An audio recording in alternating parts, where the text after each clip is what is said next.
Now, good day. My name is Faleti Retulua from Ash Technology, and I am your physics tutor. Today, we'll be looking at the topic motion. And the first thing you ask is, what is motion? Motion is simply the movement of a body from one place to another with time. And we have different types of motion. We have random motion, we have translational motion, we have rotational motion, and we have oscillatory motion. Random motion is used to describe a body that moves haphazardly with no specific direction, with no preferred destination. An example is Brownian motion. And we have translational motion. Translational motion is the movement of a body from one place to another without taking a turn. An example is Blessing Okagbare running an 100 meter from the starting point to the finish line. And then we have a rotational motion. Rotational motion is simply the movement of an object in a circular path. An example is the movement of the Earth around the Sun, and then the movement of a car in a roundabout. And then we have oscillatory motion. Oscillatory motion. This describes the movement of an object to and fro, reversing the direction of its motion and returning regularly to its original position. An example is a simple pendulum and a spiral spring. Now, let's go to scalars and vector quantities. Scalar quantities are quantities that have only magnitude or size alone, while vector quantities have both magnitude and direction. An example of scalar quantities include distance, speed, temperature, etc. While vector quantities include displacement, velocity, acceleration, force, and so on and so forth. Now, last time I mentioned distance to be part of scalar quantity. We represent distance by s in physics. Now, distance gives the value of how far a body travels from its origin. And so let's assume that Ade walks 4 kilometers to point B. Ade walks 4 kilometers from point A to point B, and then moves another 3 kilometers to point C. 3 kilometers to point C. Now, what we do now is this. If we want to get the distance, the total distance covered by a day, it will be what? 4 kilometers plus 3 kilometers, which will give us 7 kilometers. That is the total distance covered by a day. Then let's look at displacement. Displacement, which I mentioned to be a vector quantity. Now, you will notice that this displacement too is also s, because displacement is distance traveled in a specified direction. Displacement is also distance, but at this time we have a specified direction. And so if we want to look at the displacement of Ade here, we would consider his route from A to B and B to C. What we consider is how far is Ade from C. We assume that Ade is now at point C. So we ask, how far is Ade from point C? We will not consider how it traveled from A to B, from B to C. So we just draw a straight line. I'm sorry for that broken line. Now we draw a straight line from A to C. And how do we get the displacement of Ade, which we will call x? Now here, if we want to do that, we don't use the normal arithmetic method. We use what we call the Pythagoras theorem. Our x squared is equal to 4 squared plus 3 squared. Then we say x squared is equal to 16 plus 9. 16 is 4 square and 3 square is what? 9. And so x square is equal to what? 25. Then x will be the square root of 25. Then x will be what? 5 kilometer. And that is the displacement of Ade from A to C.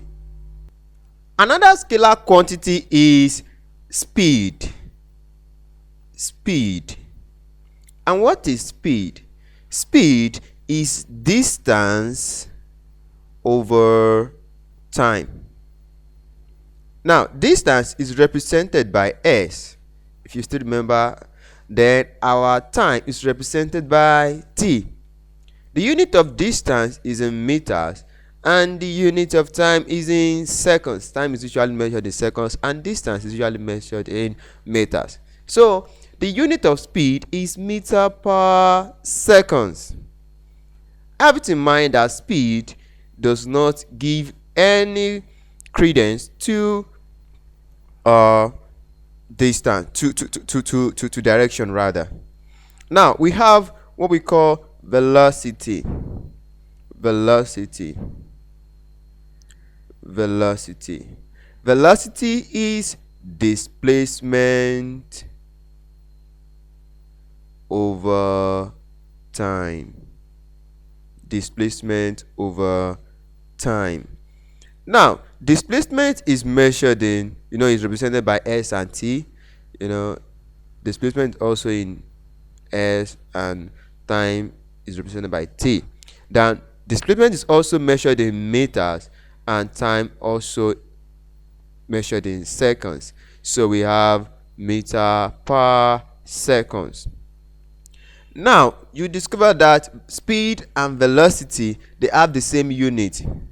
Now velocity can also be said to be speed in a specified direction. Now the next thing is uniform velocity. Uniform velocity. Now let me draw a chart to explain what uniform velocity is all about. We know that uniform velocity is what? Displacement and time. So let's draw a line and let's have this.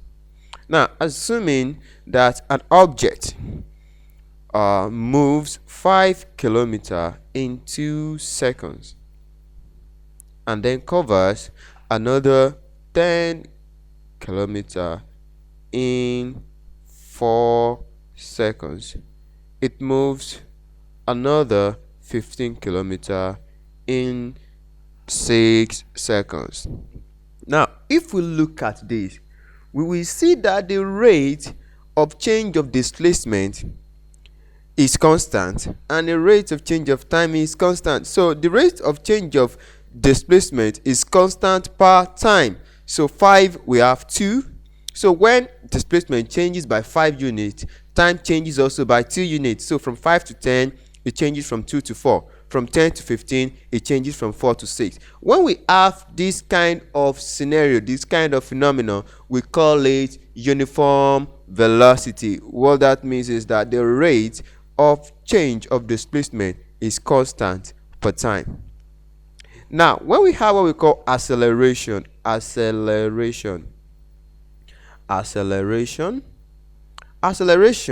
is what?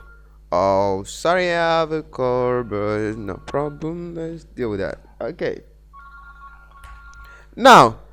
somebody will help me to take care of that. Now we have what we call acceleration is equal to the rate of change of velocity, change in velocity over time. Change in velocity over time. Now velocity is what? In meter per seconds, and time is in what? Seconds. Now what does this mean? This means that the unit of acceleration is in what? Meter per second squared. Now we have this. So we have this. Now let me quickly explain how we got meter per second squared. No, although this should have come up in lots of indices. So we have meter per seconds over seconds is equal to what? Meter divided by seconds divided by seconds. Now we know that seconds is what? Seconds over 1. Now if this changes, therefore this can change to m over s times 1 over s. So this can give us what? M times 1 is what? M. Seconds times seconds is what? Second square. So that's why we have acceleration to be what? Meter per second squared. And if the rate of change of velocity is constant per time, we have what we call uniform acceleration. So I won't leave this without telling us that velocity is usually is represented by v, acceleration is represented by a, distance is represented by s, as we have said earlier, and time is represented by t.